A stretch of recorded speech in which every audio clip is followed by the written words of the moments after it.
Well, Mr. President, thank you so much for being with us. It's a pleasure to have you. The pleasure is mine, ma'am. Thank you. So tell us about your trip to Tianjin, especially this trip to China. Are you satisfied with what you've achieved so far during the past few days? Well, this was a full trip by all accounts. I went to Xi'an, and then I came to Beijing, and then I went to Tianjin. In Xi'an, I attended the Eurasia Economic Forum, and went to terracotta military, presence of the soldiers of nearly 2,000 years ago. And it was an amazing sight, a reflection on China's great heritage, great past. And then yesterday in Beijing, I met with the President Xi Jinping and the Premier, Li Keqiang, and had complete talks on a ranging of issues between Afghanistan and China, the regional situation, Afghanistan's international relations with NATO and America. And I found out to my very happiness and pleasure that China and Afghanistan not only have expanded bilateral ties, but we do have commonality of views on regional and international issues. We also discussed China's contribution to the Afghan peace process, China's contribution to the improved relations between Afghanistan and Pakistan, and Chinese assistance to Afghanistan in economic, social, and military security areas. So it was a complete visit. And this morning on the bullet train, the fast train to Tianjin, a lovely city. We went to the museum. We went to the opera house, to the area where the city is created for public to visit and walk around. The fountains there, a lovely place. Culturally rich city. Culturally very rich city, very rich city. Well, you mentioned about the peace process in your country, and also after meetings with Chinese leaders yesterday, you mentioned that China has always been an anchor of peace and stability in the peace process in Afghanistan. So tell us exactly how has China contributed to the peace process in your country? Well, China has been a very stable neighbor of ours, meaning that China has provided all the assistance and help and advice towards enhancing stability in Afghanistan and in the region. China has been a good neighbor, a helpful neighbor, and at the same time, very important, a very wise neighbor. It has understood Afghanistan's special circumstances, Afghanistan's needs, and it has adapted its policy towards Afghanistan and its peace process, keeping in mind the special needs and situation of Afghanistan. And towards that end in mind, China has contributed in a very significant, but in a very quiet way, to the peace process in Afghanistan and in enhancing relations between us and our neighbor Pakistan. But security remains a concern in Afghanistan, and that concerns Chinese investors of a $3 billion project on this copper mine in the south of Kabul.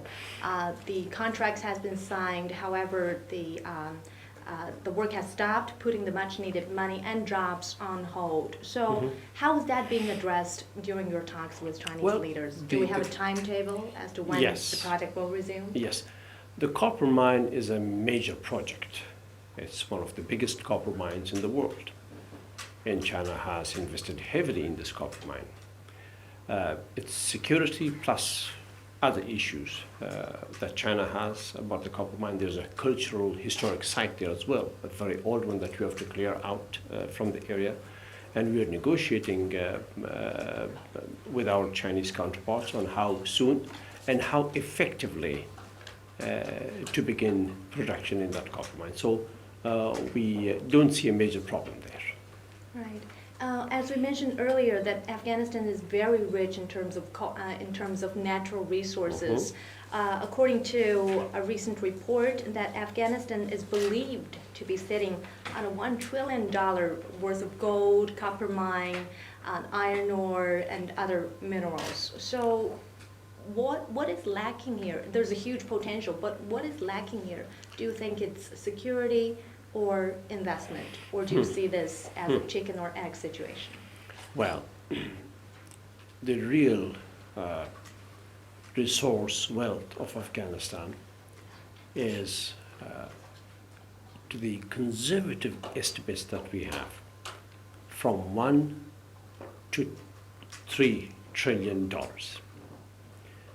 Our Minister of Mines and the experts that we have from the past calculate a lot more, but we don't talk about that. We right now speak about nearly $3 trillion of Afghan natural resources. It's overall under development because of the past 30 years of troubles. Just now, investors from abroad have begun to come. The Chinese were the first, and then came companies from India, and now again China is showing new interest in Afghan petroleum products. So investors are coming in, especially of attention to the investors, and I'd like to inform the Chinese investors as well, is the Afghan rare earth material wealth that's there in our country. That's where the core of that resource wealth is. And so investors are welcome. Why have we not had investment in the country? Precisely because Afghanistan was in turmoil for so many years. Now that we are settling down, now that increasing stability is coming, we see more investors arriving. And let's move on to the bulk of the issue, the security question. We understand that NATO has been handing over security control over the past 2 years, and the process was completed in June when the last district moved to full Afghan combat lead. So what is the current situation now? We are going to complete the process of transition to Afghan authority in a few more months. And next year in 2014, the bulk of the international forces, NATO and Americans and ISAF, will leave Afghanistan. Afghanistan will be completely on its own. At the same time, we have raised the capability of the Afghan forces. We today have a 350,000 military and security force presence in Afghanistan, somehow properly equipped for the situation. We are increasing our training. We have also had yesterday promise by President Xi Jinping of China for providing military support to Afghanistan in request when I requested this in response to my request. So Afghanistan is on the move ahead towards being able to independently provide support to the country for security and for defense of the country. Now, at the same time, Afghanistan is negotiating with the United States and NATO a long-term presence by them for at least 10 years in the form of a security agreement with the United States. So security is a lot better in the country than it was before. Security institutions are stronger in the country than they were before.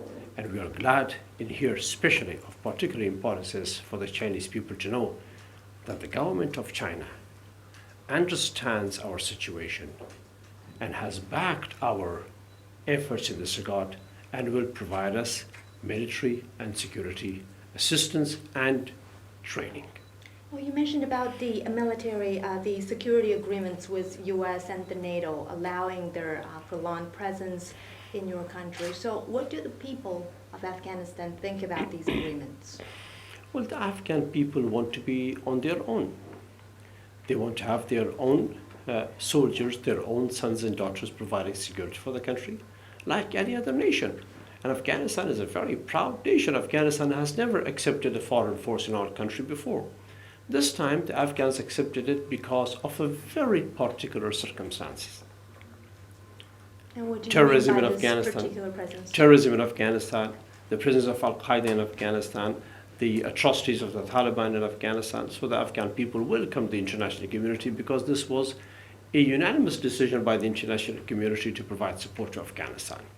Now, in that context, we accepted the international presence, and if we accept a further presence of the United States or NATO, it will be only when the Afghans agree to it and our neighbors understand it and accept it. And that's how it is evolving. And how necessary is that presence for your people, your forces, and your government? Well, in terms of providing us further training, it's good. In terms of providing us equipment, it's good. And in terms of it being accepted by our neighbors, it's important. And we also see that our neighbors will contribute to what NATO and the Americans will give us. Right. And we understand that over the years, Afghan forces have become much more professional, they're greater in size Much and more. competitiveness. So are they ready to deal with insurgents on their own after the NATO pull-up? So far, they have been able to do it well. This year, we conducted our operations entirely on our own, and we defended the country on our own. Of course, we had a tragic loss of life to Afghan forces and to civilians, and also, unfortunately, to the insurgents. We don't want anybody dying. That's how life, unfortunately, is right now in Afghanistan. But we have been able to do that on our own and quite well. And also, the NATO operation in your country is being assessed in different ways. Some agree that it does indeed have reduced al-Qaeda's strength in the country, while some argue that the civilian casualties have been on the rise, sharp rise. Even though the figure has come down in 2012, last year, the first half of this year has saw an increase of 24%. So what's your response to the two sides of these arguments? Well, we are of the view that while the NATO and American and other international presence in Afghanistan has contributed to the progress of Afghanistan, to education and health and all other areas of services in Afghanistan, it has not provided Afghanistan or the region with an effective campaign against terrorism. So it is lagging behind and, to put it very bluntly, is ineffective as far as the war on terror is concerned, as far as bringing security to Afghanistan and the larger region is concerned.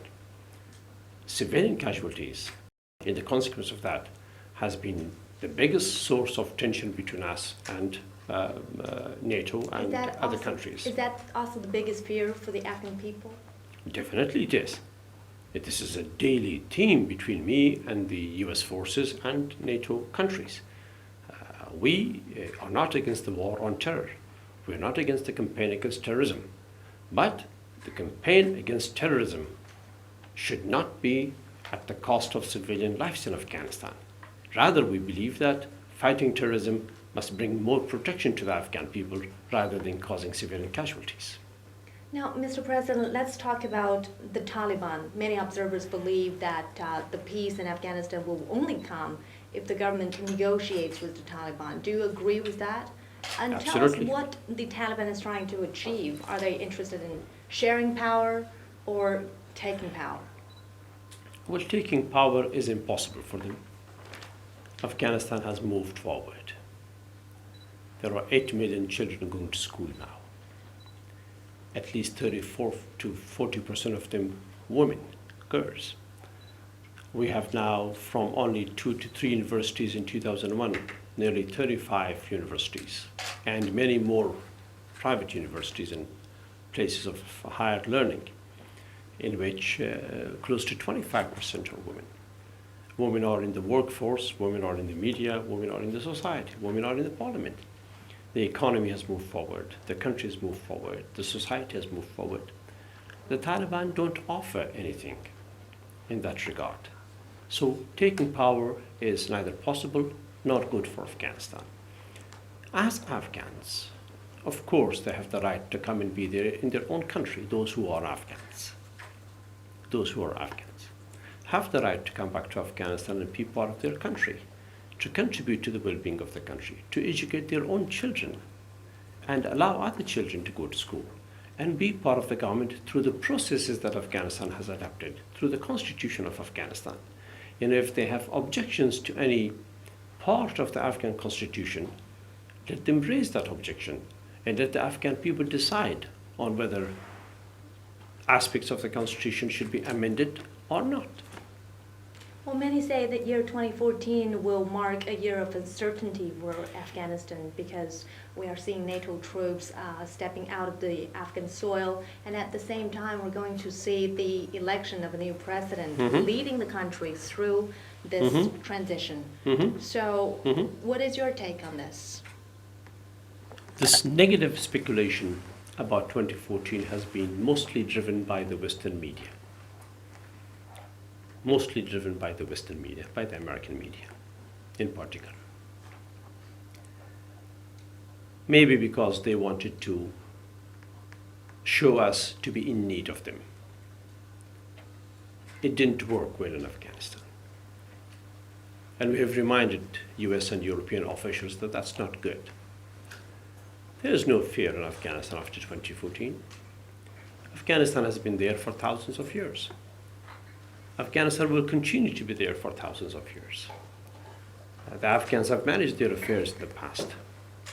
We fell under very particularly troublesome circumstances where we were then in need of support from outside. We welcome that support, but the absence of that support will not be the end of a society in Afghanistan or a country in Afghanistan. Afghanistan will continue to be a country. Afghanistan will continue to have a government. Afghanistan will continue to have progress. Yes. Do we need support from the West and from our neighbors and from China? Of course.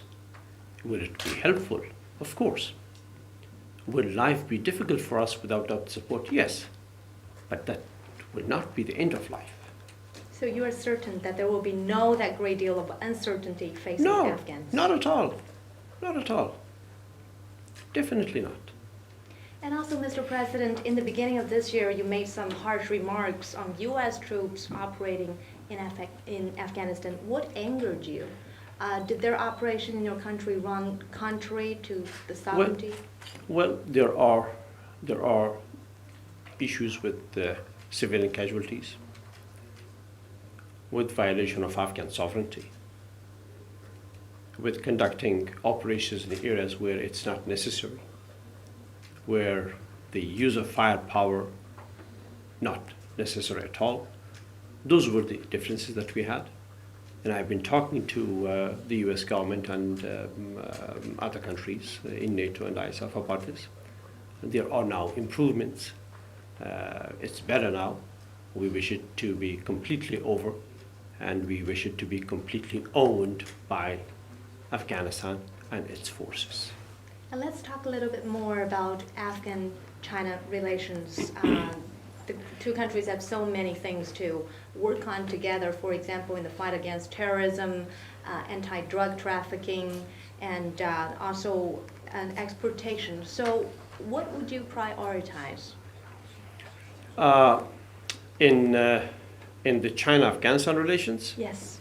In the China-Afghanistan relations, our priorities are: one, strengthening our political and economic relations, strengthening exchanges between our people, culture, trade, and coordination in the region and international organizations. That has been achieved. I've visited China 5 times now, and I hope there will be soon visit by the Chinese leaders to Afghanistan. So China and Afghanistan have become strategic partners and have a deep relationship. And I can tell you with confidence that this relationship is on a confident, positive path towards further strengthening and deepening. And Mr. President, let's talk a little bit more about the presidential election. It's due next April, but the Taliban is already fighting. Actually, it caused a deceiving drama, and they killed the head of the Electoral Commission. What is your response to that? Well, they don't believe in elections. They believe that elections is taking Afghanistan further towards stability, and that peace and stability is not good for them. Unfortunately, that's what they don't like. But we will move forward We've had casualties in the past. In our efforts towards stability, and we will take more casualties, but we will not abandon our course towards stability and progress. And you've been leading Afghanistan for 12 years, and your tenure runs parallel to the NATO operation. And you're about to leave office next year, but the peace process is yet to complete. So are you satisfied with what you've achieved? Do you think your country has come to a point where you hoped it would be? In some ways, yes. In some ways, no. I'm happy that we have much stronger education. I'm happy that we have very strong international relationship. I'm happy with the relationship we have with China. Strong, good, fundamental. Getting stronger. Getting stronger. I'm happy with what we have achieved internationally in health services and also in economy and the growth of GDP and the growth of income per capita. But I'm not happy with the security situation in Afghanistan is. I wish we had peace early on. I wish there were no civilian casualties in Afghanistan. So we understand that leaving a good name is considered a virtue in Afghanistan. So after you leave office, what kind of legacy do you wish to Well, leave? leaving a good name is a virtue everywhere, not only in Afghanistan. Absolutely. Everybody wants to have a good name. I want to have a good name too, sure. But let that be decided after I'm no longer the president. Let the people decide that, and let the history judge that. Thank you so much, Mr. President. Thank you, ma'am. Thank you. Good to talk to you. Thank you. Thank It you. was my pleasure. Great pleasure, ma'am. Thank you. Thank you. I will cut to the point. So, Okay. how would you like to comment on the bilateral relationship between China and Afghanistan since the two countries have decided to establish a strategic partnership of cooperation? This visit of mine proved with great certainty that China and Afghanistan have developed strong relationship based on commonality of interest between the two countries. Based also, very importantly, on the wisdom of the Chinese leaders and of the recognition of the special Afghan situation. So I'm happy with this relationship, and so are the Afghan people. Okay, thank you. We also know that some Chinese businessmen are operating in Afghanistan, and this is a very integral part of the fruitful bilateral relationship. We also know the security problems there. So, what kind of measures will the Afghan government take to ensure the safety and to protect the Chinese investments? We will, and we have, and we will take all the measures necessary to provide Chinese investors a conducive, profitable environment in Afghanistan for business. We also, where it is necessary, will provide security to Chinese businesses. So, through this interview, I'd like to convey to the Chinese people and their businesses that Afghanistan is a good destination for business, that they should come and invest. Okay, thank you very much. And I also, during the last few days, you have traveled around in China. So, what are your impressions of China? Well, a broad scope of impression, from the great history and culture of China, to the depth of Chinese culture and civilization, especially in your ability to preserve it and now show it to the world, and the current achievements of development, of a heightened, better standard of living for the Chinese people. The two combined give China a great future as you move forward. Okay, thank you. In brief words, could you send a message through us to the Chinese people? A message of gratitude for the good friendship, the good neighborliness, for support that China has provided Afghanistan, and a message that Afghanistan will be a trusted neighbor and partner. Okay, thank you very much. Thank you, sir. I know you have a very tight schedule. Thank you very much.